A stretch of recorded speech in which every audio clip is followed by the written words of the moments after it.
Vermillion City Council meeting scheduled for Monday, November 18, 2024 will come to order. Katie, will you please call roll? Toller. Here. Lieber. Here. Price. Here. Holland. Here. Genowine. Here. Hellwig. Here. Cheeseman. Here. Murrah. Mayor Cole. Here. Will you please stand for the Pledge of Allegiance? I pledge allegiance to the flag of the United States of America and to the republic for which it stands, one nation, under God, indivisible, with liberty and justice for all.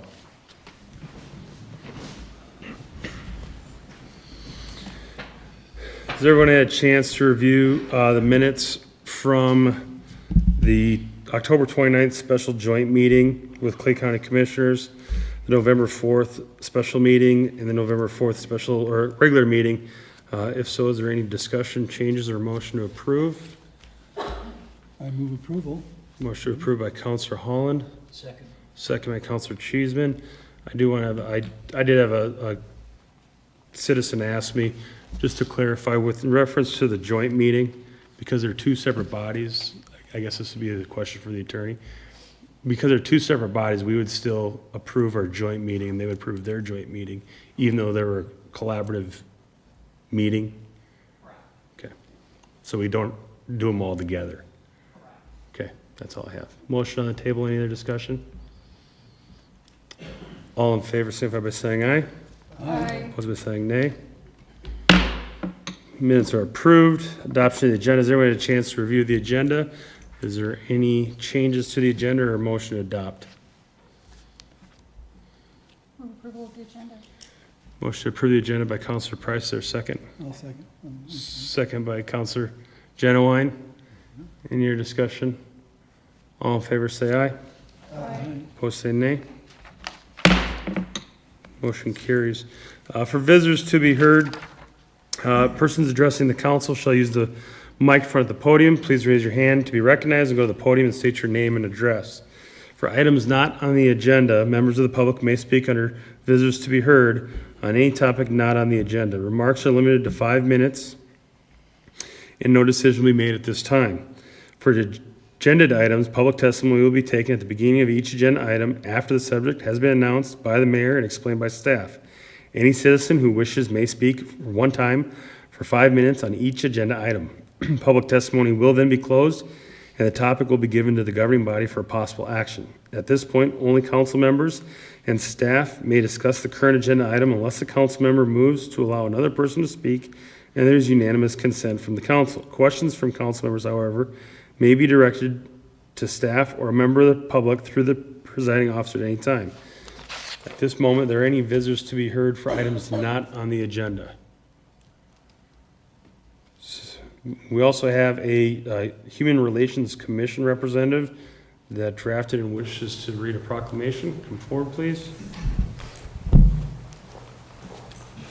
Hello, everyone. My name is Mike Phelan. I'm here on behalf of the Vermillion Human Relations Commission. Whereas the Vermillion Human Relations Commission recognizes the importance of promoting equality, acceptance, and understanding within our diverse community, and whereas on November 20th of each year, communities worldwide come together to commemorate the lives of transgender individuals who have been lost to violence and discrimination, and to raise awareness about the challenges that transgender individuals continue to face. And whereas this day is known as the Transgender Day of Remembrance, during which we remember and honor those who have suffered and lost their lives due to transphobia, hatred, and intolerance. And whereas 2024 marks both the 25th anniversary of the Transgender Day of Remembrance and the year with the greatest ever number of state legislature bills across the country targeting transgender individuals.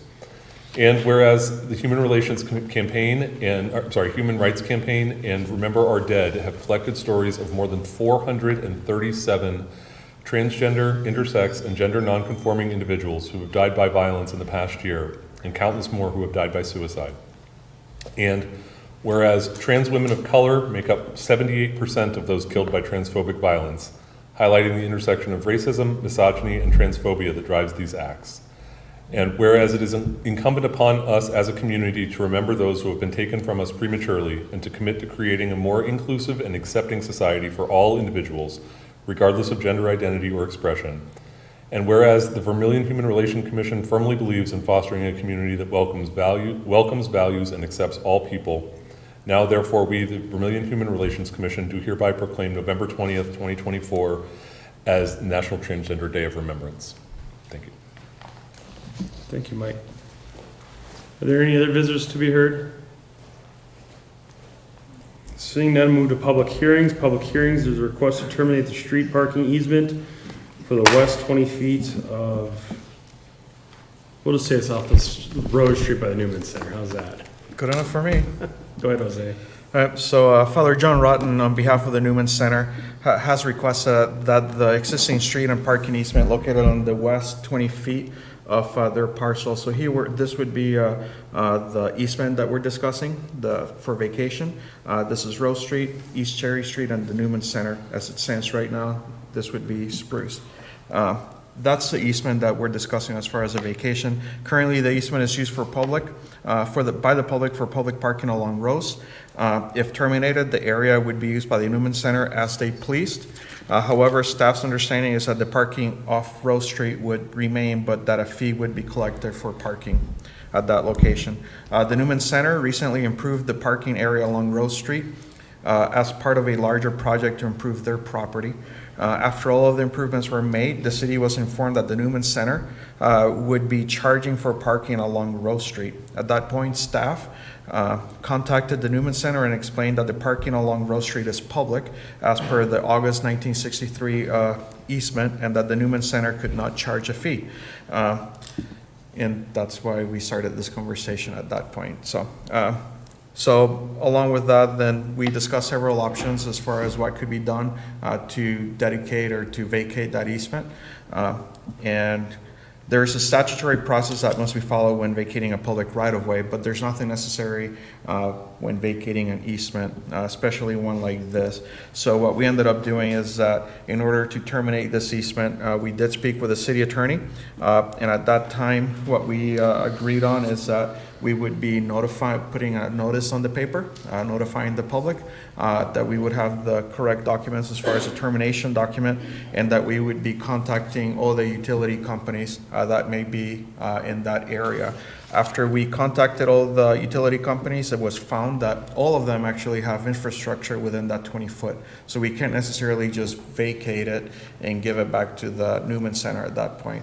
So what we're proposing is that we terminate the parking and street easement and then dedicate a new easement just for utilities. So the parking, the use, would go back to the church, and they can do with that as they please, but we still maintain an easement for the utilities. So the public wouldn't be allowed to be parking in that location after that, if that's allowed, or if that's okay with everybody.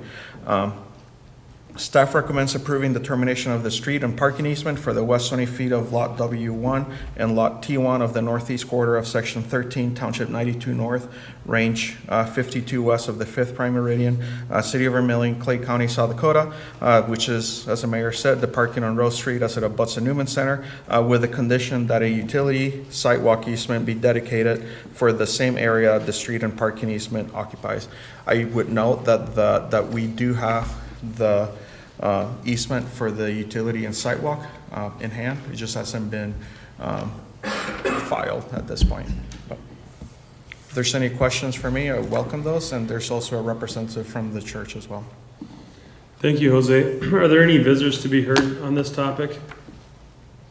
Seeing none, move to council for discussion. Any discussion by council? Councilor Holland? Push the right button, sorry. Let's see, that's a city street. Are they gonna be responsible, the Newman Center, for the repair and maintenance of that piece that they're getting? You're talking about where the parking is? Yes, Yeah, they would be. so if it needs any repair of any kind or sewer stuff, they take care of that? It would be part of their, yep, it would be their property. Yep. Okay, so it's their property, so we no longer own that piece of road? If it were to be vacated, well, to start with, we never owned it because it was an easement. We just had permission to use it as either part of the street or for parking. What we're doing right now is we're just saying we don't want to have that anymore. We just want to have it for utilities. So we're reestablishing the use of that easement, if you want to call it that. I don't know if that would be a correct way of So saying we're it. giving them 20 feet of road, 20 feet wide by so far? Yeah, Okay. So if it has a pothole, it's their problem. yep. Pardon? Yeah, the road. Well, it's just a parking, it's just, if I can go back Abutting to the the. road. So right now, if you're driving north-south, you're driving on this portion here. If you're gonna be parking, you're gonna be parking in this orange portion here. So if you're driving, this has nothing to do with you driving north and south on Rose. It's just gonna be if you're parking on that area. Can you see where the cars are parked? Yes. That looks like the road to me, isn't it? No, that's just. It's just off-street parking, yeah. Okay, thank you. Counselor Lieber? Well, just to confirm, so that, where they're parking now, that's their property? Is that what I'm hearing? Yes, because Okay. it's an easement, yep. Well, because I was concerned if other businesses, particularly downtown, would say, well, we want to have. No, parking that's for-" actually a dedicated right-of-way, Okay, just want to make sure of clarification. yeah. Okay. Counselor Price? Just a couple of follow-up questions. Is this the only parking that the Newman Center has, or is that stuff in the back? There's No, also- so the Newman Center also owns this part right there, and that's also their parking as well. Okay. That's my only question. Thank you. Any other questions or comments? Counselor Genowine? I know that we did something kind of similar with the hospital for safety, kind of, right? Or like, what kind of precedent is there for this? Have we done anything like this before? Is there concern about setting a precedent for the future I guess I outside wouldn't of be, downtown? I wouldn't be too concerned about setting precedent, because we don't have many of these. As far as I know, this is the only one that we actually have a dedicated easement for either a street or parking in this instance. Let's say at the hospital, I know there's some parking, but there's no easement for that. That's just the city council said, yeah, you may use it for hospital parking, and that's it. So that was a council action at that point. This, I think, would be the only one that we're actually parking on public or private property through an easement. No, go ahead. No, go ahead. I am going to guess that the kinds of people who park here are people going to the university. And so has the university been notified, or has the university parking committee been contacted to let them know that, there might be now, I don't know how many spots here we're talking about, but that many potential additional cars might need additional parking on campus, or challenges with that? So city staff did not contact the university or anybody. The only thing that we did was just publish a notice on the paper. Yeah, we didn't, I don't know if the applicant, yeah.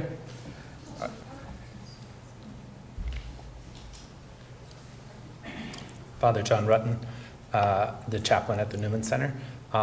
The group that you speak about was not notified, but we were aware. Most of the university people who park there work at the MUC or are law school students, and that's the time that actually we most need that parking, is when they're there. The MUC employees, we recognize the service they give to the university, and we actually have a few spots that we reserve for them. And then Dean Neil Fulton is aware of us doing this decision. He's the dean of the law school, and we knew he would be the one most impacted by his students in this realm. And there is other parking for the students nearby, but then in that case they would need permits, or things of that nature. But Go ahead. So am I understanding correctly then that you're hoping to maintain the parking, but to keep it for parking only for center? maybe not parking only like we're going to be, but that during the main hours of the day, our staff would be able to park there, would be our main desire. And we already maintain, if that was one of the questions, we already have been maintaining it with snow removal at our own expense. And we actually replaced the whole thing at expense of $75,000 this summer before we realized that's not ours to maintain. So it was kind of after that we thought, oh, we should probably get this figured out. So you're turning into private parking as opposed to public parking, which means that the people who are using your center won't have to find other places to park, overfilling other areas, right? I'm not sure, I guess. So if we remove parking completely, that would mean, number one, the muck employees and the law students, right, would have to find somewhere else to park. But what you're saying is you're gonna keep parking for your staff and those folks, because if you completely remove parking, then both of those groups of people wouldn't have any place to park. But now you're ensuring that those people who are part of your community will be able to park, so we're not creating overflow on many avenues. Yeah, I think I understand. So we're basically, in a sense, trying to better order the parking. It's going to be used by people who are bringing their vehicles to that area. Yep. Perfect. That helps. Yep. Thank you. Great. Thank you. Any other questions or comments? So just to clarify, and I think it was answered already, so that pavement's recently been redone, Yeah, within the year. and they're the ones that did that. They've been maintaining the snow removal already, so the city hasn't, other than when needed? We just do the street, yeah. Gotcha. I guess but it's their property, and if there's utilities that need to be replaced or in there, that's dug up, who pays for the fixing of that concrete or asphalt?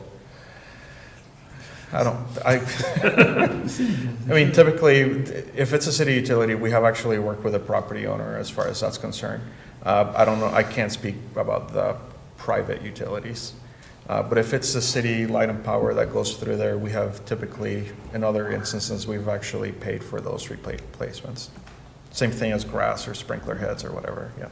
But that would have been no different whether we do this easement or not, if it, Correct. If it would have been on this easement, we would have done it. If it would have been on private property, we would have done it. If it would have gone through somebody's parking lot, we would have done it. the only issue now is that, yes, they took care of repaving it, however, they didn't have to, before it would have been us. Is that it? Is that accurate? They act like, as Father John said, they did pay for their repaving this last time. But if it needed to be repaved before this, who would have taken care of that? The city would have taken care of it. Okay. Well, on that note, I want to say thank you. I feel bad that you took care of it, something we should have done, but. Okay, anything else? I'll move approval. Motion approved by Counselor Holland. Is there a second on that? Second by Counselor Lieber. Any other discussion? All those in favor signify by saying aye. Aye. Opposed by saying nay. Thank you. Motion approved, carries. There's no old business today, so we'll move right on to new business. There's a request to close Main Street for the parade of lights put on by the VCDC. Jack. Thank you. Yes, the first new business item tonight is a request from the Vermillion Area Chamber and Development Company for the Standstill Parade of Lights on December 5th from 4 p.m. to 7:30 p.m. The portion of street that they're requesting to close would be Main Street from Court Street to the alley between Market and Austin Street, right in front of 19 Brewery there. And then Market Street south, 1.5 or half block to the alley, and then Prospect north to the entrance of Core Trust Bank. Still leaving the entrance of Core Trust Bank open for anybody who needs to use that area. This is very similar to the request in the past for the downtown standstill parade. The only change that the VCDC requested was last year down Market Street. They went farther south. This year they're bringing it up a little bit. This is for any participants who are entries into the standstill parade for citizens and participants to walk freely through that area. Police, fire, EMS have all reviewed this and they have no concerns, and administration recommends approval. Thank you, Jack. Any visitors to be heard on this? Any council for discussion? Motions? Second. Motion approved by Councilor Murray, second by Councilor Price. Any discussion? All in favor say aye. Aye. Opposed say nay. Motion carries. Next item is the request to temporarily remove parking on Dakota Street for the farm show. Jack. Thank you. Yes, the farm show is sneaking up on us again. This year it will be January 5th, 6th, and 9th. This removal of parking on North Dakota Street, on the east side of North Dakota Street next to the Dome, will allow participants to drop off all of their things move them in freely, and then on the 9th, move them back out. This removal of parking is for 8 a.m. to 8 p.m. The USD Athletics Department did submit this request, and along with their South Dakota High School Athletic Association Football Championship removal of parking, it's very similar to that one, where they were dropping off participants right there. They did notify the Heights Foundation, Holiday Inn, all at that same time when they notified for the football championships for both events. They did verify with me for that via email. Vermillion, Police, Fire, EMS have all reviewed this, and Streets, excuse me, and they have no concerns, and administration recommends approval. Thank you, Jack. Is there any visitors to be heard on this? Seeing none, council for discussion or motions? Motion approved by Counselor Toller. Is there a second? Second by Counselor Genowine. Any other discussion? All in favor say aye. Aye. Opposed by saying nay. Motion carries. The next three items are collective bargaining agreements. So in the scope of efficiency, I'm going to have, who's reading these? Is it you? Jack? I'm going to have you kind of just go over all three, but we'll do three separate motions. Is that okay? Yep, that's fine with Right. me. So the first item will be the general AFSCME agreement. This is the exact same proposal as was presented on November 4th, I believe it was. Large-scale changes that would be changed for this would be that all three of the agreements would run January 1, 2025 until December 31, 2027. For the general and telecom, those wage scales would increase 3% on January 1 of each year of the agreement. They would include an administrative holiday determined by the city manager, which in discussion would typically be the day after Thanksgiving, but also allows some flexibility based on the way holidays are set up throughout the year, and updating wording in general. In the AFSCME telecommunications agreement, there were a few things that were tabled based on the ballot for IM28. So there may be a couple things that come up throughout 2025 just based on the way that IM28 panned out. So that failed. Staff expects to see items come up in 2025 from AFSCME Telecommunications Group. And then the major changes for the FOP would be that their wage scales were a little bit different for this agreement. They dropped off the bottom two steps on their scale, and the employees remained at the same step. And they will not get a COLA for 2025. They will get a COLA for 2026 and 27. Employees will also be eligible for their anniversary step in 2025. FOP also will get an administrative holiday determined by the city manager throughout the year of all 3 years of the agreement. Employees receive $150 each year for boot reimbursement and $100 per year for watch reimbursement. Detectives on-call pay will increase $5 per day, going from $30 to $35. And some wording changes within the FOP agreement for education reimbursement to be paid at the conclusion of each semester, as well as probationary provisions, now including the term sworn officer instead of employee.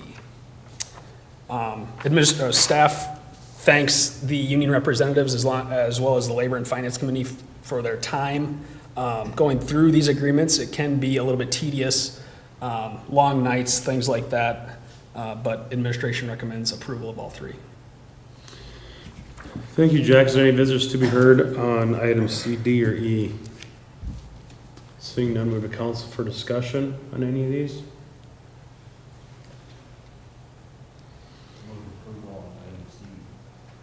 The motion to approve on item C, which is the AFSCME General Employees Agreement. Second by, motion by Councilor Morris, second by Councilor Price. Any other discussion on that one? All in favor say aye. Aye. Opposed say nay. Item C passes. Item number D for the AFSCME Telecommunications. Is there a motion on that one? Motion approved by Councilor Helwig. Is there a second? Second by Councilor Cheeseman. Any other discussion? All in favor say aye. Aye. Opposed saying nay. Motion carries on that. And then the last one is the agreement with the FOP for police officers and detectives. Motion approved by Councilor Lieber. Second? Second by Councilor Helwig. Any other discussion? All in favor, signify by saying aye. Aye. Opposed saying nay. Motion carries. Thank you. Next item on the agenda would be the bid number 1 appointments. So the bid board is, so the bid board was adopted in September of 2013, establishes a group of 5 people for 3-year terms, and it has to do with the bid fees that we collect from the $2 per night of the hotel and occupancy to promote tourism. Those dollars also are reviewed by the bid board and then go with recommendations of where to put those funds. The current bid board members are David Herbster, Colin Lind, Judy Benson, Greg Huckabee, and Dan Kitten. But Mr. Herbster and Mr. Lind both relocated outside of our community, and they opted to not reapply for another term. Katie is also our city member on the board as well, and Jim Peterson serves as the VCDC's member on the board. One of the seats are reserved for a hotel individual, and Judy Benson is the owner of Studio 13 and represents the hotels on the board for that. There were 2 expressive interest forms that were received that were attached. One for a Corey Jenkins and the other one for a Rod Oberly. In speaking with individuals, viewing their resumes and their applications, I would recommend appointments of both of them. Corey is currently the Deputy Athletic Director for the University of South Dakota.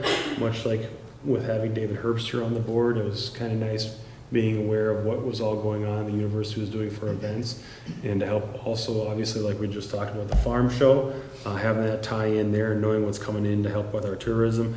And then Rod Oberly also sits as chair of the Ribs, Rods, and Rock and Roll, which I also think is one of our, if not the largest, one of our largest community events that we have for tourism as well in our community. And he also sits on other organizations helping out with USD and high school athletic events and things like that, and they would be able to help us direct those tourism funds to worthy causes and good things. So with that, I put forward the appointments of Rod Oberly and Corey Jenkins to the bid board for your guys' review. Is there any visitors to be heard on that? Council for discussion? Approval. Motion approved by Councilor Holland and a second by Councilor Helwig. Any other discussion? All in favor say aye. Aye. Opposed say nay. Motion carries. Next item be a resolution to adjust the fees for rezoning and the conditional use permits. Jose. Thank you. So Chapter 155 provides the City Council with ability by resolution to designate fees for conditional uses or CUPs and also for rezoning requests. Requests for conditional use permits in rezones can be time-consuming and costly. In addition to publication costs, the city incurs postage costs from sending written notifications to property owners of the proposed rezone or conditional use permit hearings.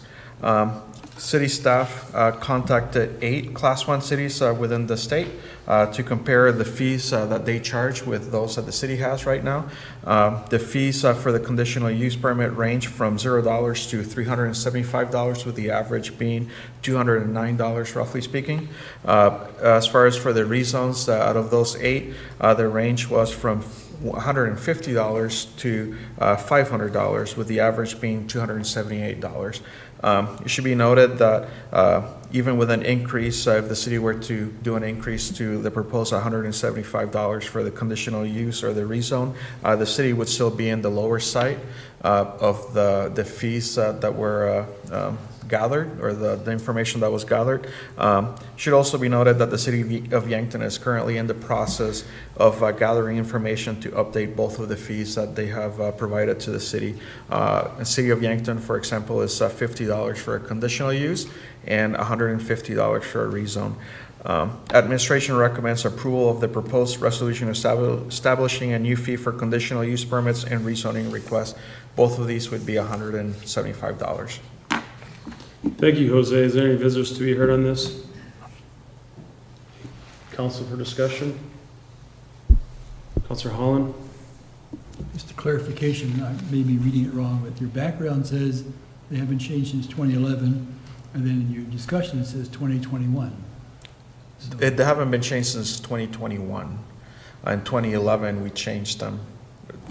So prior to 2021, the last change was in 2011. So that's what you're saying, there's one in 11, also one in 2021. Correct. Thank you. Any other discussion? Otherwise, I'll move approval. Okay, there's a motion approved by Counselor Holland. Is there a second? Second. Second by Counselor Cheeseman. Is there any other discussion on this? All those in favor signify by saying aye. Aye. Opposed, say nay. Motion carries. Thank you. Thank you, Jose. Next item, be a MOU regarding the transfer of lots from the Jack Powell addition to the VCDC. Thank you, Mayor. Jack, we put up here a map. The land that we're talking about is shown in yellow on that map. If we go back to your noon meeting on November 4th, we discussed sale or transfer of city-owned land and what was the best way to move forward with respect to some of the different parcels that we were discussing. With regard to the Jack Powell addition, we had talked about, again, the property shown there in yellow as being transferred to the VCDC to help facilitate the sale of those. In the upper right-hand corner is Block 1, and you can see two different lots there, lots 1 and 2. Those are, as we've talked about this and had discussions on it, those would become commercial lots with the intersection of two highways right there. Polaris, a 24/7 operation like a law enforcement center. We think there's some potential there for that to be commercial lots. And so those are two of the lots that would be transferred. Lot 7, Block 2, which is kind of in the middle, a rectangular shaped lot. Block 3 on the left-hand side, and then Block 5 in the lower right-hand corner. Those are all designed for multifamily lots, and we've had some discussion about moving those to the VCDC to help with attracting development of multifamily type units to go there. And then the final group of lots are in the very left-hand corner, very bottom left-hand corner, and those are single-family detached dwelling lots. So those would be your traditional single-family that are not connected to another single-family home. And there are 10 lots there, 1 through 5 and 22 through 26. If we go back to the South Dakota Housing Development Authority grant application and the loan documents that we did there, we had designated all of those single-family lots as affordable housing lots by the definitions used by that program. And in doing so, we had referenced a lot price not to exceed $28,000 unless certain conditions are met. So with regard to those, that would be the price on those 10 single-family lots. So you have two documents in your packet. One is a deed to transfer those lots from the City of Vermillion to the Vermillion Chamber and Development Company. The second one is a MOU, or Memorandum of Understanding. In there, we have a couple of different items that are spelled out. There are conditions, if you will, that we'd like to see met.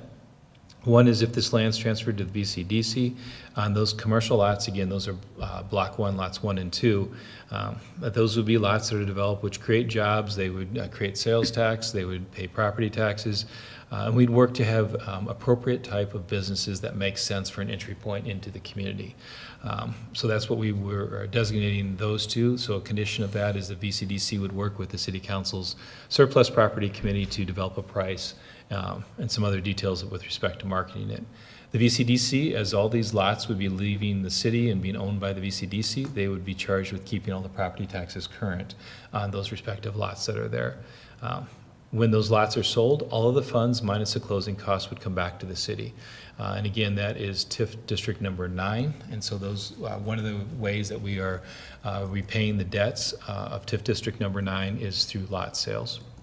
And then we also have, and this is really going to apply to your multifamily lots, and again, these lots are, 2 of the 3 are within a TIF district, is that the state's property tax discretionary formula could not be utilized for those respective lots, so that we want to receive the maximum amount of property tax to help to pay off the debts related to that TIF district. So those are a few of the conditions that are proposed in the attached MOU. The VCDC has a board meeting this week. If the council moves forward with the acceptance of this, then they would be looking at it at their meeting on Thursday. I guess I would just note, it may be I've said this, but if Jack wants to point along with me, Track 1 is the site of the law enforcement center, so that is why that lot is not included. The city has already sold that to the county for the development of the law enforcement center.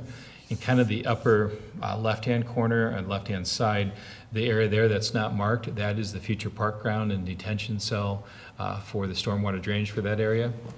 And then the series of attached single-family home lots that are still there in white, some of those have already been transferred to the VCDC as part of a tax credit housing application project that we should hear on. I think it's now going to be December 10th if we are successful, or if the developer is successful in that.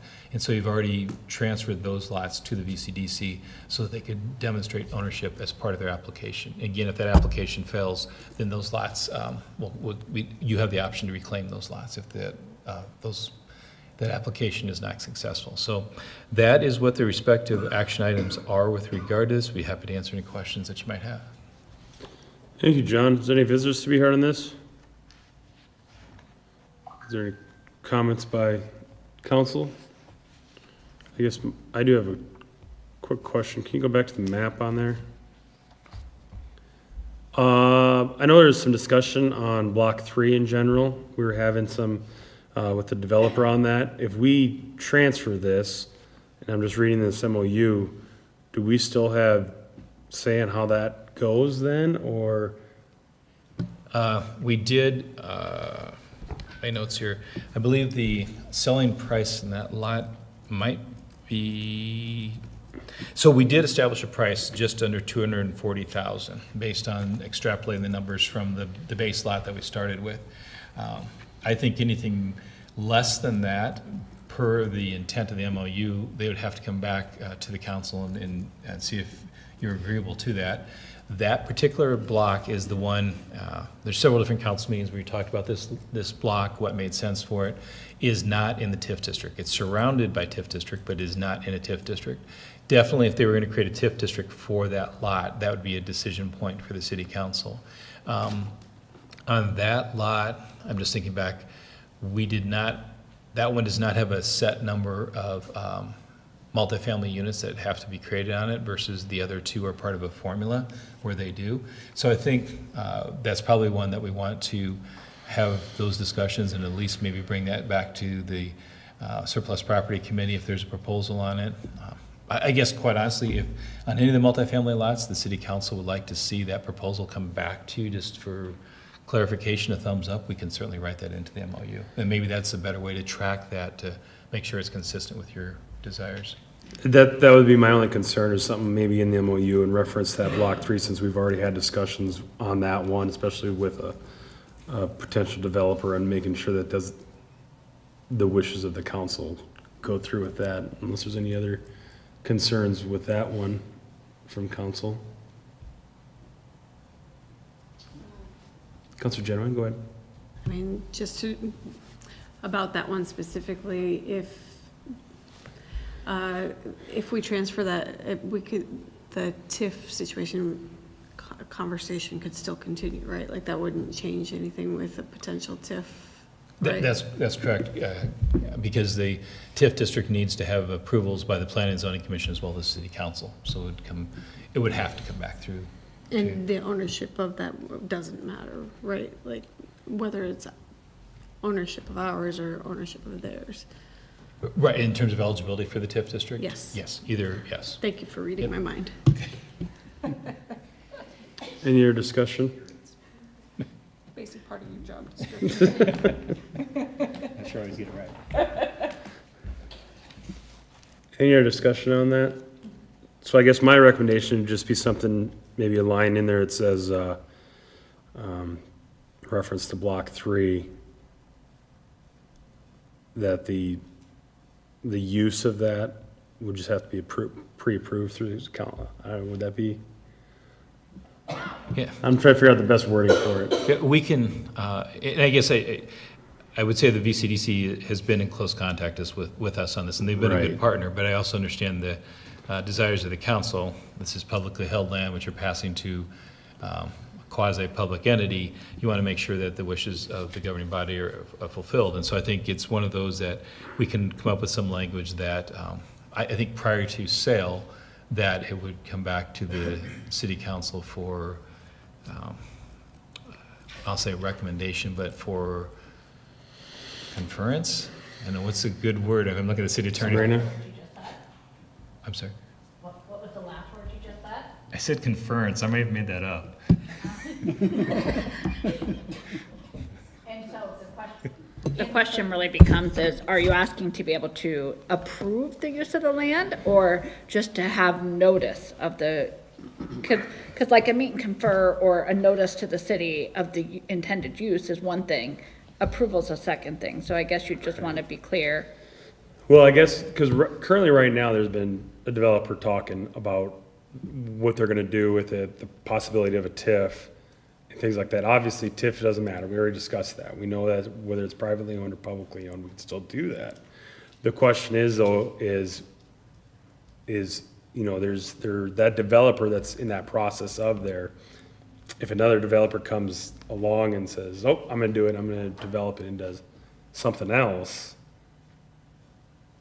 even though we're working with the one, but the VCDC is working with them because of that. Does that make sense? Am I making sense? I just would hate to see us already working with a developer, us transfer this land, and now that developer is basically just pulled the rug out from underneath them. Does that make sense now? I understand your point. I'm just trying to determine how if you transfer it to VCDC, I don't think you can restrict it to a particular developer that they have to transfer it to. I mean, I would assume that VCDC is gonna look at what they believe to be the best use for the city and for the dollars. But you could potentially make it like you want a notice or a comment period, or you could make it subject to the approval. I mean, it's your property. You can put a condition or a restriction on it. But if it's subject to the approval and we transfer it, then how can we approve it if it's not our land? You can transfer like block 3 to BCDC, subject to the right of approval of the purchaser of that property from BCDC. I mean, you can do that. I'm okay with that. I guess I wouldn't have an issue with that one. The question becomes if VCDC wants it, if they have that restriction, you know what I mean? Because to me, you're making, Is that a conditional use then, basically?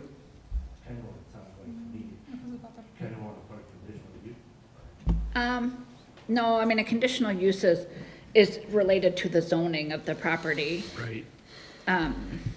You're just basically putting a condition on the transfer of the property, not the use of the property. Oh, Yes, similar to a contingency, yep. I I'm, mean, again, I think you would maybe want to, in my opinion, potentially just, if you want to, recommend everything except block 3 and then take that back to them. And, I mean, I would hate to just have you do it, put a deed restriction on without VCDC talking about it and seeing if that's, something that they want, or if there's a better way to do it from their perspective. I guess I would recommend, if there's some concerns about just transferring it to VCDC, then maybe take that part out and transfer the rest and revisit that next month. I'm okay, I'm okay with how it's written here, really. I just think we need to keep it going with what we've been doing in the past, transfer, and let them handle it, let them take care of it. It's easier. I don't think we want to try to put stipulations on there. We're trying to grow the city, trying to bring people in. We don't want to make it harder for them. We want to keep it as easy as possible. So it's just, I'll make the motion to approve it just like it is, so. okay. There's a motion by Councilor Murray and a second by Councilor Holland. Discussion, Councilor Janoway, you have a question? Well, I just wanted, would like to have said this before the motion was on the table, but we do, like Section 2 does already specify contingencies, so like, would it be prudent to put in an E line which does specify what contingencies we would want on block 3, which may just be that we have conversations with the plans or something like that, but I don't know.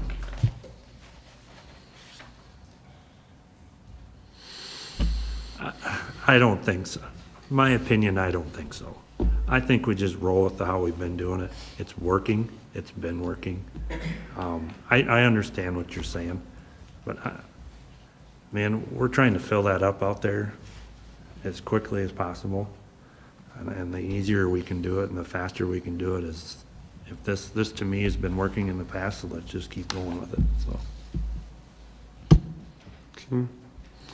Motion to approve as is on the table. Is there any other discussion on this? Okay. All those in favor signify by saying aye. Aye. Opposed by saying nay. Put me down as nay. Thank you. Motion carries. Next item would be a proposal to sell lots 8 and 9, original town, also known as the J.C. Park site on the corner of West Broadway Street and 12th Street. Thank you. Jax will continue to be my Vanna, I guess. This one has a fewer lots to point to. So earlier this year, as you were reviewing the capital improvement plan, and we were talking about park improvements and some of the improvements that we're looking at, we were going through the parks and talking about improvements there.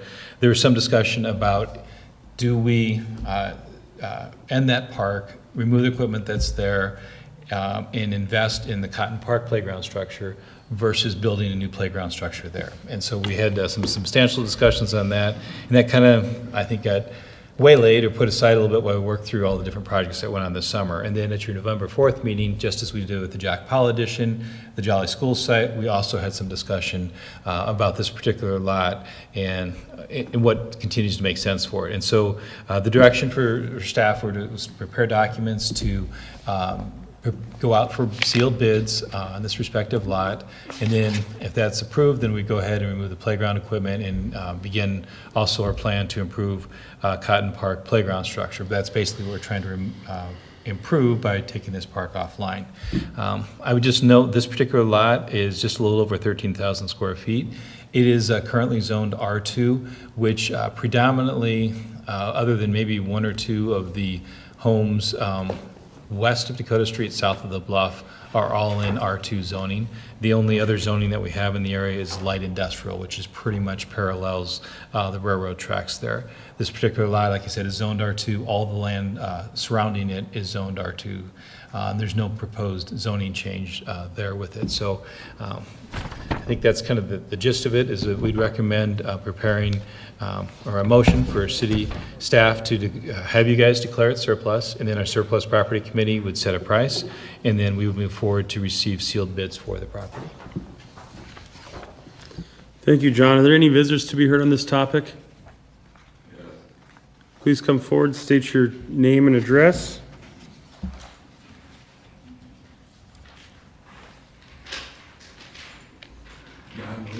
I live at 417 West Broadway.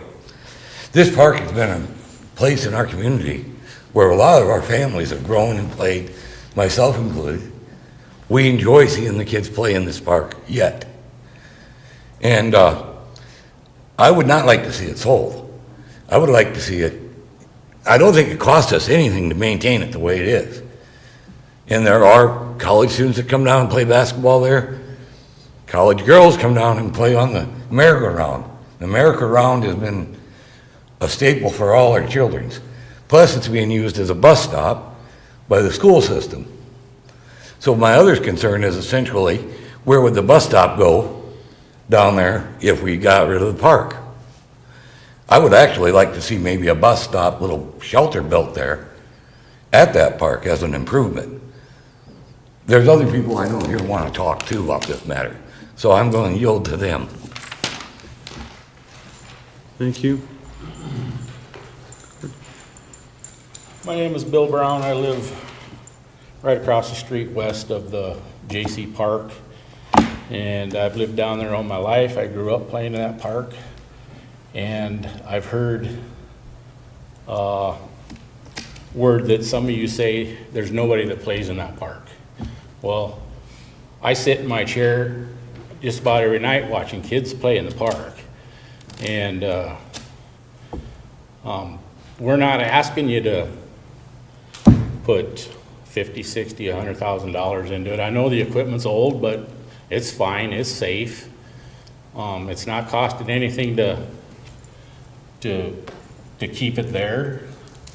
The only thing that it is, I mean, the Parks Department does come down and mow it, and I know I probably can't, but I would volunteer to mow it myself. I mean, that park's not gonna flood, it's not gonna fall in the river. like Cotton Park. I personally think there's more people that play in the J.C. Park than there is at the Cotton Park. And I would just hate to see it go. And I had a very short notice of talking to people today. I got my letter in the mail Friday or Saturday.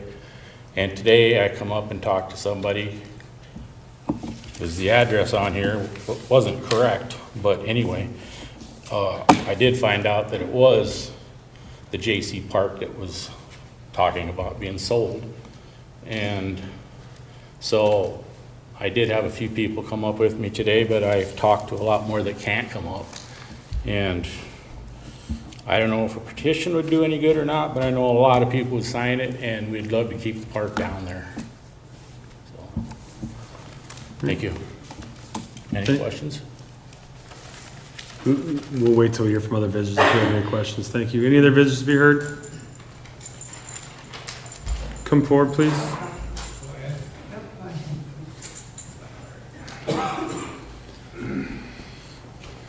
Good evening. My name's Larry Boomgarden. I live on Bloomingdale down below the hill, about a block from the park. I've lived there 58 years, but anyway, I'm just basically want to speak in opposition to splitting that off and selling the lots. I believe it was donated to the city for a park exclusively, and or playground back in 51, I think it was.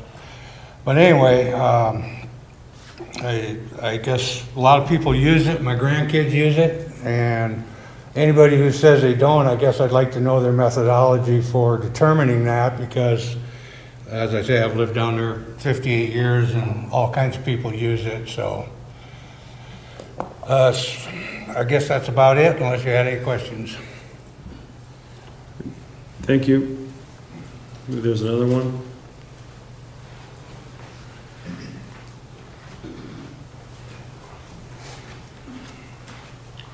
I'm Jerry Gale. I live at 725 West Chestnut. I've lived down there my whole entire life. I lived with my mom and dad down there, and then I actually bought a house down there. Because of the neighborhoods, we have safe neighborhoods. Kids get to play at that park. I remember riding my bike down to that park. We played at that park from morning till night. We all knew that we had to ride our bikes as fast as we could home because the street lights were coming on. My kids played at that park. I sent them down there. I maybe drove past them once during the day as they played down at that park. I never had to be concerned of the safety. There's traffic down there, but there's not traffic like some of the other parks. And now my grandchildren play down there. My father was just pushing my grandson down there at the park and swinging. I just think that you guys wanting to sell a park that is part of a community where kids go and play, they're not on cell phones, they're not running in streets, they're actually having fun. You wouldn't believe how many people from up above, like up the hill, comes down to that park, and they love playing basketball, they love playing. We had kickball going, we've had tons of stuff. There's college kids that come down there to do a basketball, and then all of a sudden they're playing with the little kids that have been playing down at that park. I understand that you want to sell the park to put into Cotton Park, but I live down by Cotton Park, and I say, it's flooded how many times? Why are we putting more money into Cotton Park and taking away from a park that, like Bill said, it doesn't flood down there? There's kids that play. It's a bus stop for kids. It's a safe place down there. And to take away from one park to take to another park, I just don't think is a correct decision at this point for you guys.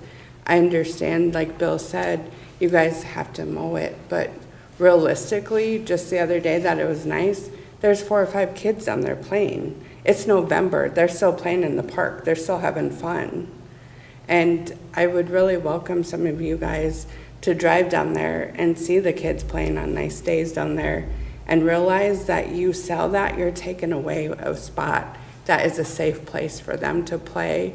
They have fun down there, they can make memories, and that's something that's worth a lot more than to sell it, I guess. So I'd really welcome you guys to really think about your guys' decision to sell a thing that kids can enjoy, families can enjoy, and it really doesn't cost a whole lot for the city.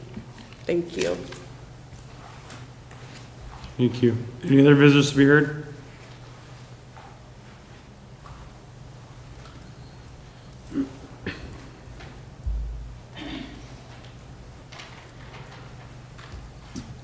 Hello, my name is Michael Chamberlain. Live at 406 West Broadway. Actually, I grew up there. I'm 68 years old now. I didn't live there all my life. I joined the Army for quite a few years. But I came back and I grew up down there. That park is a landmark. I remember when there were trees. I remember being 5 years old, 6 years old. Every kid in the neighborhood. We need to keep that landmark for all the kids that are still coming around. It's not as many as used to be, but they still come. If we lose it, they'll have nowhere to go. They'll end up running the streets, and God knows where they'll end up. That's my 2 cents worth. Thank you. Any other visitors to be heard? Seeing none, move to council for discussion. Any discussion by council at all? Councilor Cheeseman? So, remind me again why we wanted to sell that? Really, and back to, well, I can't remember what the month was. I'm going to say when we started our capital improvements review was probably in March when the city council, I realized you weren't on there at that time, Mr. Cheeseman, but we still went through capital improvements that we need to make with our respective parks. And the question came up with the amount that we would need to invest to have, and understand that that we all grew up playing on playground equipment like that, but the playground equipment we have there today, our insurance company would not exactly be fond of. It doesn't meet the safety standards of today. It's one of the, for the example, the merry-go-round is not something that you can really have, that type of merry-go-round anymore. You want to see what the merry-go-rounds of today are. For example, look at, I think the only other one in town is probably at the new elementary school. Otherwise, so we have issues there that we know we have to invest in that playground equipment because we can't continue to keep what's there. And so as we had that discussion, we looked at it and said, do we spend the 100 to 150,000, Jim, if I were to guess, that it would take to put in a basic playground structure there, or do we take this park offline and invest that in terms of building a new, larger playground structure at Cotton Park that would serve a larger area and have a larger play space around it. And then, as I noted, we kind of, that discussion, we had some good discussion on it, but it kind of got waylaid with all the other projects. And then at the last meeting, that's when it kind of came back up again, as we were looking at city properties and what made sense and continue to hold them or not hold them if we were going to sell them. What we would do, for example, as you know, we just sold off the Market Street Water Tower site because there was no longer a need or a use for that one as well. That's a little bit of the history on it over the last year. I guess I mean, these are my constituents. I'd have a problem, voting for the removal of that park. There's a lot of sentimental value down there. Just want to appreciate you for coming in and speaking. Councilor Lieber? I agree with Gary. I think there's a lot of historical value and sentimental value there, and it may not be up to date, but after hearing them, and I didn't know for sure. I didn't know how many children play there, and there may not be a lot, but it is close to the neighborhood. If we're gonna spend the money we're gonna spend for a pickleball court, we could probably find a little bit of money to make some improvements there. I don't think the people are asking for a whole bunch of equipment, but maybe a few pieces of equipment that their kids could play on. I would agree with Gary. I think it's something worth saving, so. Counselor Helwig, you had something? Thank you. So, thank you, John Ellis, for giving that recent history, but this is an issue that several of us, I think, have been talking about for pretty much as long as I've been on council, which is, 7 years now. And my concern has always been this safety, and I feel like we have done a really poor job over these 7 years of just letting it continue as a problem. Because as we've been saying, we need to do something, and that means either we need to invest in new equipment, which is extremely costly, or sell the lot. And since we didn't do anything over this long period of time,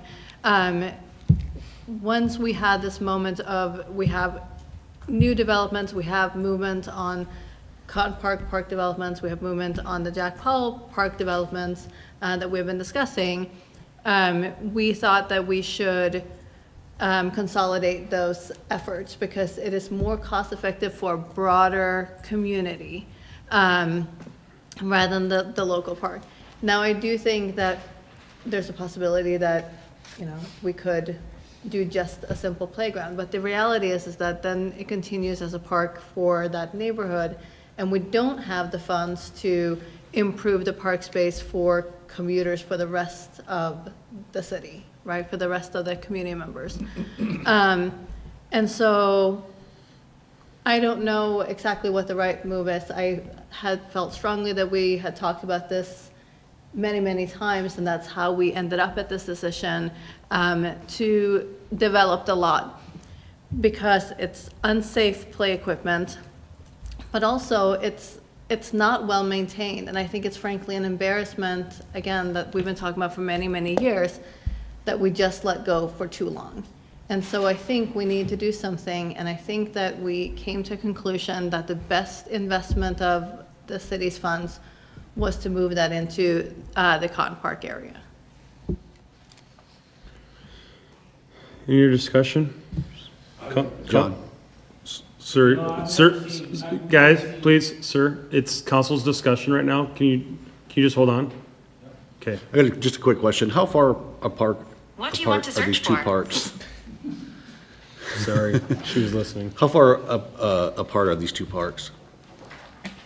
So, I don't know if Dan can show the map again. So basically, your access to the hike bike trails, if you will, across the street from there. So you could, basically kind of on the tip of the pen there, you can see the trail. So technically, you have access there that's going down into Cotton Park, and then you can see the heavily treed area, that's all part of Cotton Park, and then the dog park, and then works its ways to the current playground and picnic shelter. So about 4 or 5 blocks? Yeah, I mean, quite honestly, from that park, in my opinion, the trail is the safest way to go there. So yes, you're across the street, maybe a quarter of a mile, depending on how long that section of trail is to get over there. Thank you. Yep. Thank you. Any other council members for discussion? Councilor Holland? None of us here live down there, so we take information told to us about the usage and so forth. The tremendous advantage your particular park has is it's close to your houses, which makes it nice. Cotton Park down there where the playground is, it's quite a distance from your houses, and you really can't see children from there while they're playing. So that's a big plus. It would need to be modified, and it would cost some money. However, listening to your conversation, I'm leaning very much towards agreeing with you. So, thank you. Discussion? Councilor Murrah? I was part of the discussions earlier this year about all this, and what to do with the lots and stuff like that. And I will admit to all of you that I was in favor at the time of selling and moving the money to Cotton Park. But after today and my phone this afternoon, I've had a change of heart. So I understand what you guys are saying. It does. I think we can do something there. Be it, I haven't really looked at the basketball court per se. I'm just going to use this for example, how the concrete is with it or the basketball hoop is. I honestly cannot tell you what shape it's in. It needs a new net. Okay. But I do know that the equipment is wore out, and that is an insurance deal for the city. You have to understand that. I'm also okay with putting a little money and getting a few new pieces of equipment down there and keeping the park there. So I understand what Julia's saying too about combining in assets and all that, but we're looking at, like Al said, the money we're gonna spend on a pickleball court down there. I think we could come up with the money to buy a few pieces of new equipment and maintain that park a little better than what we're doing. Councilor Elwell, you had something to add? I just want to follow up to clarify what I was saying. I want to give the history of how we came to this decision, not necessarily my stance on it. Because I have been working on this, wanting us to do something, and this is the consensus that we came to so that we finally are talking about it directly as opposed to just being a conversation that we were having, occasionally with each other. I do want to ask one question of our staff, if you can look up the information about the park land possibly having been donated. That was something that I was not familiar with, and so I would like staff to investigate that information for us, because I think that would be helpful to know. So we did look at the deed, and it was in July of 1952 when the land was transferred. And there were language that, and I won't read it all to you, but basically it says that it's transferred, but there's a condition, and maybe that's not the right word, I'm looking at the city attorney, but use of said premises, if it's something other than a public park or playground or private residence, then it goes back to the heirs of the Harold and Pearl Wynn, the heirs. So if it's something other than a public park, playground, or private residence, it would go back to their heirs. Honestly, the one that threw me was private residence. I understand the public park, playground, but it says or private residence. And then I might point to the city attorney because she could clarify how that works today, 70-some years later.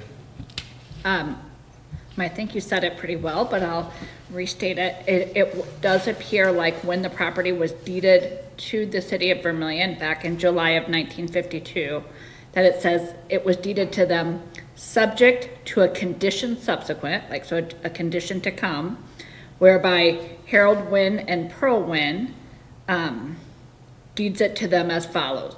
The grantors hereby reserve unto themselves, their heirs, executors, administrators, and assigns the right of repossession, so to take the land back, and the right of having all title to the premises revert to them, their heirs, executors, administrators, and assigns, under a condition subsequent to wit, says the use of said premises for purposes other than a public park or playground or private residence. So he cited that language correct, but it does have that condition explicitly in the deed listed. So just to clarify on that, then, so obviously park, all that playground, all that's fine. Private residence, what would that be defined as? Are we talking single-family home? Are we talking? It's a good question, and of course it doesn't cite to a statutory reference or a statutory definition. So I guess the answer is to be determined, right? I mean, it's to be determined as, does the city believe, and quite frankly, what my, Are these forever or eternity? I mean, it could be 300 years from now. Does that still then bind? yeah, That- it's a good question. So typically there are usually some time restrictions on like covenants. This is a little bit more unique because it's a deed restriction. So we just didn't get a chance to see if there's ever an end date to that. I would tell you that, you know, in the chain of title, it could potentially always be there, subject to, you know, a title insurance exclusion or an underwriter issue. But, I mean, yeah, I don't know the answer for sure, because it is a little bit of a unique one to have it be a deed restriction outright like that. Counselor Price? Thank you. I'm really glad to have everybody here sharing their thoughts and opinions. This is how public meetings should work. So I think it might be good if we want to revisit this, if we want to table this or postpone this or whatever, to get some more talking about how much would it cost, what are the options, have Jim bring us some ideas about what would it take to update it to what level, since I think one of the primary concerns in us making this decision to sell those lots was, is it a worthwhile investment? So I think we kind of have to have some more numbers to know what that investment looks like. That would be my suggestion to do today, to go take it back and look at some actual real potential plans. Because I think, I like pocket parks, and that's kind of what this is. Obviously, it's well-loved by its community, and it would be a shame to see it go. Jim, let me ask you, did you already look into costs? I know when you were, it was some time ago, so I don't want to put you on the spot on numbers, but do you have a ballpark idea what it was looking like to renovate that and what it would consist of? Sure. Just due to the sheer size of the park, we're kind of limited in space. The way the playground standards of today are, most of the playgrounds need to have 6 to 8 feet area outside the play areas for swings, for slides, for, we call them 10 spins, is one of the type of merry-go-rounds they have now. So with all that taken into consideration, not only do you have to have the playground, you also need to have the proper surfacing equipment surfacing for that meets safety and fall protocols for certain heights. I'm gonna guess just if we do something, maybe just two pieces, maybe a 10 spin or a kind of a merry-go-round type thing, a 2-bay slide, two bay swing, and maybe a smaller slide structure. You're looking at probably in that $60,000 to $75,000 installed. We'd have to, of course, remove the equipment that we have currently, but that would be a ballpark figure. And then the basketball court, the condition that's in? The court itself isn't okay. The standard probably needs to be replaced. Just a full new station for it down there. And that's roughly about $4,000, $5,000, depending on the quality and size that we go with. So ballpark top figure, you're looking at maybe at most 80. I would feel pretty comfortable if we're going to go some smaller pieces of equipment. Just again, the sheer size of that area. You don't want to eat up all the green space down there or spill over to the concrete. Okay, my next question is, how's that golf course bathroom doing? Wonderful. Pictures, I'll show you pictures later. I'll send them to you. How about that? But it's making progress. Councilor Holland? I like the idea that Catherine had about tabling it and talk about this, but what I'd like to ask the people out there, and thank you very much for coming here and giving your opinion, is to tell, let's say, Mr. Prescott, what you want there. What would you like to see? Well, rather than, you represent everybody? What's that? Do you represent all of them? I can. If there's a unanimous support from the council, listen to them, that's fine. We'll, unanimous? Go ahead, sir. Well, none of us are asking for a lot of new equipment down there. Matter of fact, how is a brand new swing gonna be any safer than that old swing? And I've never seen a kid fall off that merry-go-round, but it is old. It is old. And I wish you would take another look at it and rethink it. And like I say, everybody down there would hate to see this park go. Sure. Thank you, Mr. Brown. I think Mr. Lieber's got response to one of his questions. I've been involved in 2 different playgrounds in schools, and the biggest factor is the fall protection, which is now required by federal law. And I think that's what he's saying, there's gotta be fill. If you go over to the pool area there, you see there's a lot of wood chips there, and there's a certain depth they have to have depending on how high the equipment is. So, yeah, the swing's there, but right now I'm guessing you're swinging over dirt. And so that would all have to be changed to have, because of the fall protection if they fell out. And the other issue I know that, obviously in the realm that I'm in, is the liability that attaches to the city. If us knowingly have that equipment and knowing there's a liability there, are we neglectful in that, and a kid does hurt themselves, break bones or anything like that? At what amount is the city then liable for those bodily injury damages? I would imagine the city attorney could probably weigh in on that. That is a potential risk. I would agree that that's a potential risk. I would agree that you need to be in consultation with your insurance company to make sure it's safety rated for today.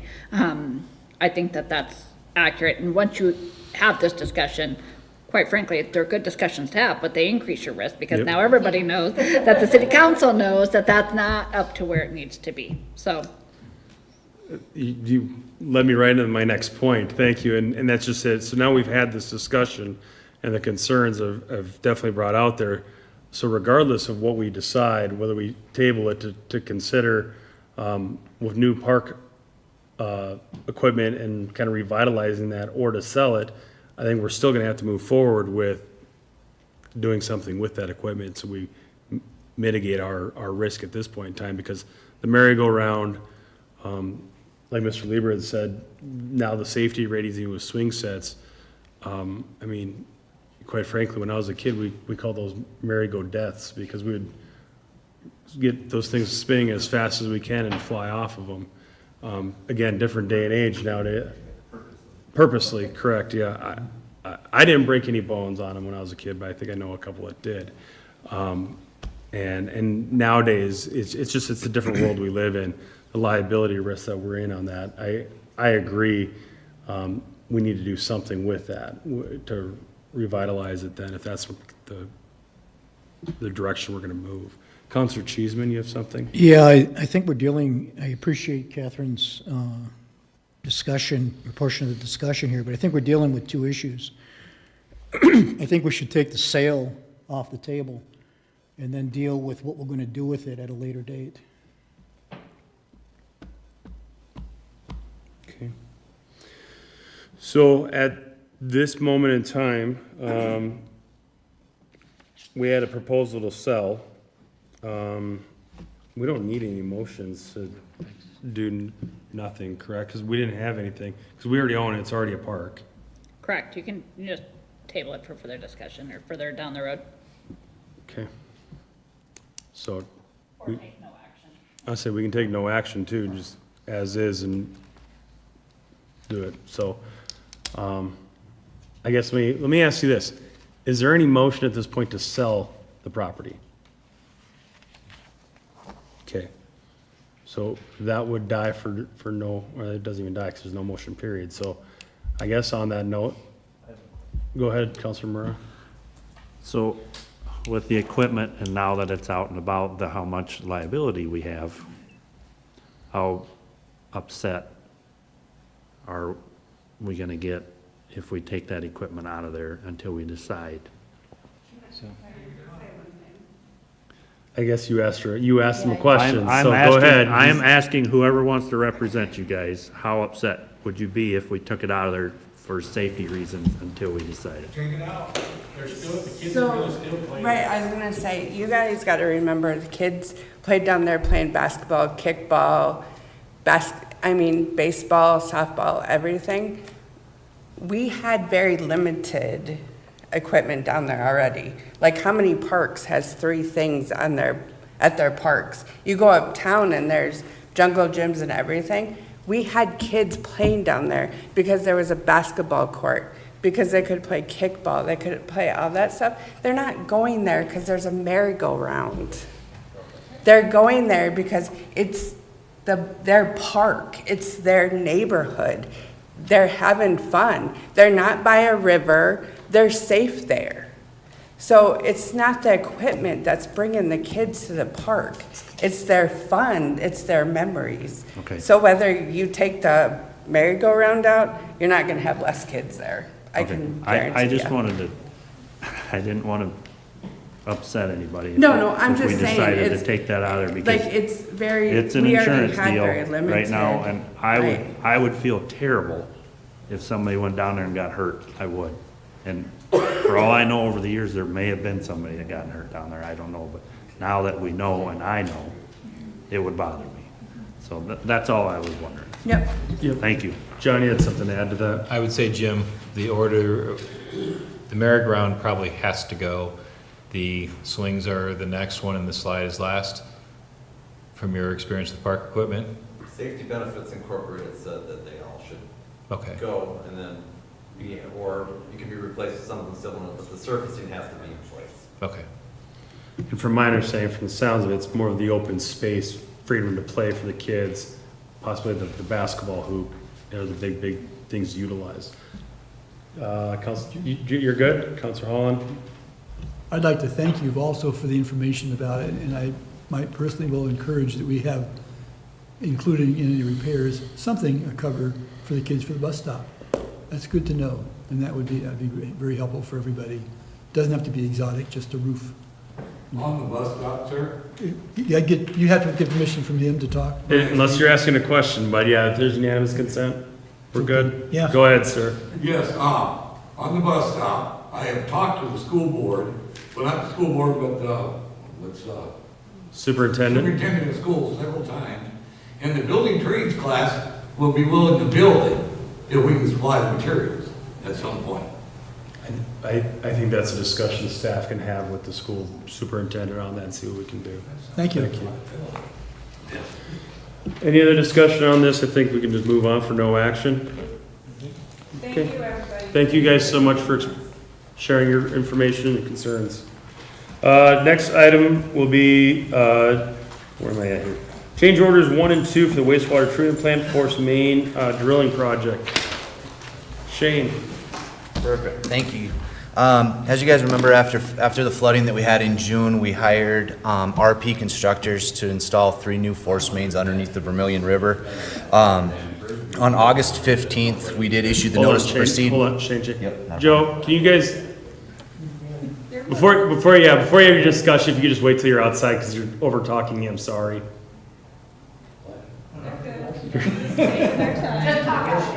Yeah, when you guys talk, just talk out there because the mics are picking you up, sorry.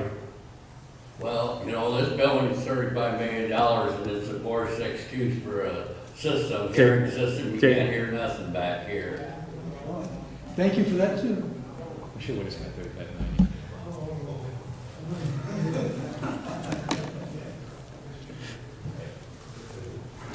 Good? Go ahead, Shane. All right. So I'll start over. So back in June after the flooding, we hired RP Constructors to install the 3 new force mains underneath the Vermillion River. August 15th, we issued the notice to proceed, and they began the work on that soon after that. That original contract was for $844,831.15. That contract held a intermediate substantial completion date of October 4th and a substantial completion date of November 1st. Work really kind of progressed really well. We had really good weather. So they had requested that we pushed back the intermediate substantial completion date, and we allowed that. By doing that, they were able to complete all 3 force mains by October 11th, so ahead of even the substantial completion date by a couple weeks. In addition to that change in the completion date, we also had a change in price. The project actually came under budget by $12,607.30. So change order 1 includes the 2 items, changes to the intermediate substantial completion date and a reduction in the project cost. That new cost was $832,223.85.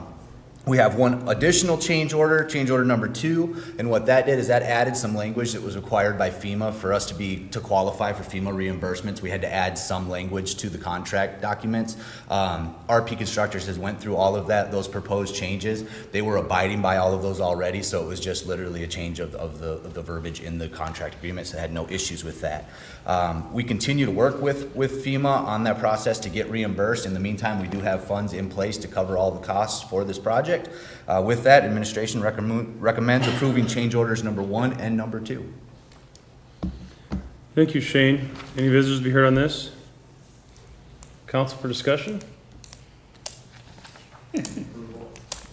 Motion approved by Councilor Murrah.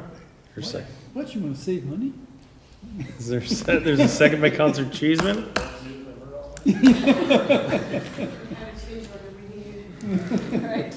How much money is that gonna save us again? Can we- 12,000. Can we put that towards park equipment? And name it after It's a wastewater. different fund.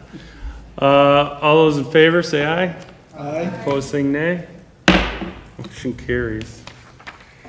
Next item be a resolution to authorize the purchase of light and power, the vacuum excavator. By the way, Jim, no, I'm not on the record. I see you crunching numbers over there. At budget sessions in 2024, the City Council reviewed the 2025 Equipment Replacement Fund. As part of that process, staff presented the option to replace the Light and Power Department's trailer-mounted vacuum excavator with a new one. Currently, the city has a 2014 Vermillion V500 LEHC trailer-mounted vacuum excavator. Staff's proposing utilizing the Minnesota State bid awarded to Trenchers Plus for the purchase of a new Ringomatic JetVac VX 550 high CFM vacuum excavator with a 4-inch hydraulic boom and wireless remote. The cost of this new equipment is $113,900. Additionally, Trenchers Plus has also offered to take the city's current vacuum excavator for a trade-in value of $32,000. The net trade-in value would bring the cost of the equipment down to $81,900. The local dealer for Ringomatic is Midwest Underground Supplies from Harrisburg, South Dakota. They have stated that they will honor the Minnesota State bid with delivery being in 2025. The 2025 Equipment Replacement Fund includes $61,000 for the purchase of the vacuum excavator. The proposed cost of the equipment, including the trade-in, is $81,900.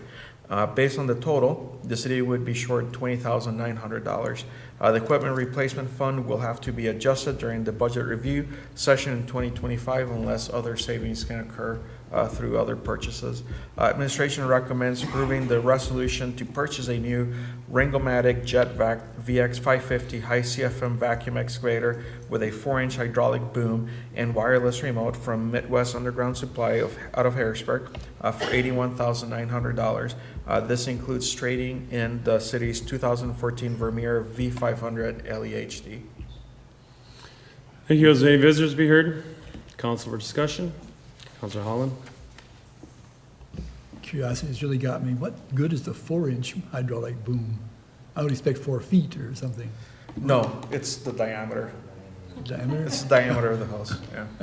Okay. Yeah. What does it do besides vacuum? It's quite literally just, it's a piece of equipment that comes in mounted on a trailer with a tank, water, and they can use it to make holes with the jet power. So they can actually use. So it's a water drill? Yeah, essentially it is, yeah. They can make the hole with the water and they can suck it back out so it's clean. Thank you. Motion approved by Councilor Holland. Is there a second? Second by Councilor Cheeseman. Any other discussion? All in favor say aye. Aye. Opposed say nay. Motion carries. Jim, you can stop searching now. Your money's gone. I'm not gonna leave it. Sorry. Light and Power beat you to it.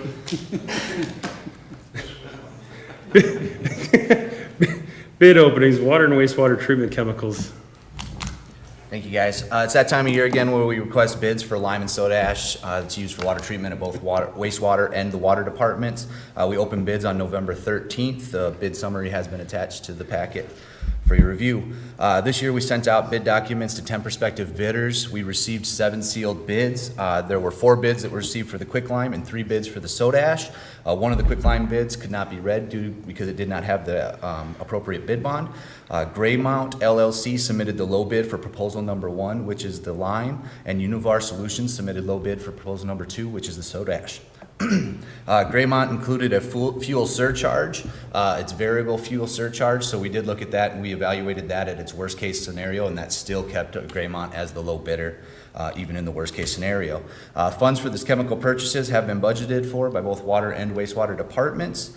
With that, administration recommends awarding the low bid for proposal number 1 quicklime to Graymont LLC at a cost of $258.20 per ton for a total of $129,100. Plus the fuel surcharges, and proposal number 2, soda ash to Univar Solutions at $494.55 per ton for a total of $296,730. Thank you, Shane. Any business to be heard? Council, Shane, it says C attached to the fuel surcharge, but there's no attached. What was it? My bad. So so the way it is whatever the shipment cost is, they have a table that's on there. So if fuel is $2.50 a gallon or $5 goes up to $6.50, I think it went, that attached it to a per mile cost for each mile. So I looked at that as the highest range that they had on that was the $6 per fuel, and then that it ended up being an additional, a worst case scenario would be an additional $28 per ton. Okay. So. You said it was still the lowest out of it. It was low by hundreds. Okay. Yeah. Councilor Price? For the Univar Solutions? Yep. Are we worried, I mean, it's way away in Florida. Is the distance a problem? So the company is from Florida, but all of the soda ash actually comes from Wyoming. So almost all the bids that I get, everything comes from Wyoming. That's where the mines are. So that doesn't make a difference? Yeah, in it the was still cost? coming from Wyoming. Yep. Councilor Toller? Gene, that's pretty significant difference on those bids there. Any particular reason on that? For the lime? Yeah. Yeah, it's been like that for the last probably 4 or 5 years. Graymont has been substantially lower than everybody else. So, Thank you. Yep. Does the lime come from Wisconsin? Is that right? That one does come from Wisconsin. Yep. And I think they might have their own quarry, and I think that's why they beat out a lot of everybody else. Any other questions? Motion? Move approval of the low bids. Motion to approve the low bid by Councilor Price. Is there a second? Second by Councilor Lieber. Discussion? All in favor say aye. Aye. Opposed say nay.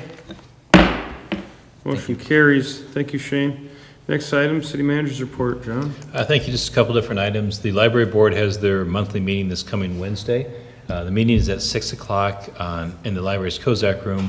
They're going to meet at 5:30 that night to tour the old Carnegie Library building next door. Just a reminder that we do have a draft of the proposed historic district for the southern portion of the USD campus. It's available for review at City Hall. We do ask that any public comments be submitted before the end of business this Friday, November 22nd. The state will be considering this application at their meeting on Friday, December 13th, 2024. Periodically, some plats are approved administratively, and others come through the Planning and Zoning Commission and City Council. We have kind of 4 of these that have been approved over time, that what we do is we report those to the City Council, the plats that are approved administratively, so they are entered into the minutes. The first one is Lot 6C and 6D of Block 6, Erickson Edition. This basically created a 1-acre lot immediately south of the National Music Museum's Preservation Center building over on Carr Street. Lot 4A, Block 45 of Snyder's Edition is just over our shoulders here. 2 lots at 108 Elm Street were combined into 1 lot. Lots 11A, 11B, and 11C of Block 6, Bliss Point Edition, were created. These are 3 lots right there at the southwest corner of Rockwell Trail and Stanford Street, where they're building some townhomes there. And then the 4th one is Lot 1, Block 1, Madison Park Edition. A 3-acre lot was created. It would be immediately north of 411 North Norbeck Street, or the second Madison Park townhome project that was built. This is on the north side of Roosevelt Street across from that. Just a reminder that city offices are closed on Thursday, November 28th for the Thanksgiving Day holiday. We do not have curbside recycling collection that Thursday. So Thursday collection will resume then on Thursday, December 5th. That's all that I had. Thank you, John. Next item be invoices. Has everybody had a chance to review the bills? Are there any questions, comments, or motions? Sorry, Councilor Price. Katie, what is number 72? you want me? I can take, so Michelle Dennis is a consultant. Actually, she wrote the one for the USD Historic District. She is doing one for both the Jolly School Building and the Austin School Building. So we receive certified local government funds. CLG is what we refer to them as from the State Historic Office. And that money is being used to write a history and document the Jolly School Building. And that's the first payment in her contract. I think it's about a $4,000 contract to document that building. That's nice, thanks. So Jolly School documentation, essentially, would it be? Right, so it's a written history of the building, it's some pictures, just kind of a history of that building. And they're doing the same thing with Austin as well. Katie, can you just make sure that in the notes it says maybe Jolly School history project or history documentation? You want that in the minutes? In the minutes? I would definitely put it in the minutes as well, but also in any future payments, just so that way when people see that, they know what it goes towards, instead of just saying Jolly School. Okay. Thank you for pointing that out, Counselor Price. Anything else? Move we pay our bills. Motion to pay the bills by Counselor Price. Is there a second? Second by Counselor Genowine. Any other discussion on it? All in favor say aye. Aye. Opposed say nay. Motion carries. There's no consensus agenda, so the motion to adjourn it all. So moved. Motion by Counselor Murrah, second by Counselor Lieber. All in favor say aye. Aye. Opposed say nay.